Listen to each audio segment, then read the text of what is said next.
Milliy sertifikatning 40-savoli. Bu yerda bizga gap berilgan va ajratib ko'rsatilgan so'zlarni tahlil qilishimiz kerak.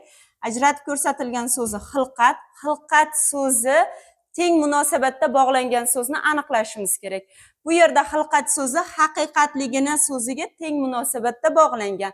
Sababi xilqatligini tan olamiz, haqiqatligini tan olamiz. Ikkalasi ham bir xil kesimga tobelanyapti va qo'shimchalar ham bir xil shakllangan. Aga haqiqatligini deb yozib qo'yamiz. B da esa tobelangan so'zini aniqlashimiz kerak. Ajratib ko'rsatilgan so'zlarni birinchi kesimga bog'lab ko'ramiz. U kesim bilan bog'lana olsa, demak, ana shu so'z tobelangan so'zi hisoblanadi. Xilqatligini tan olamiz deya olamiz va B javobga tan olamiz varaqasiga yozamiz.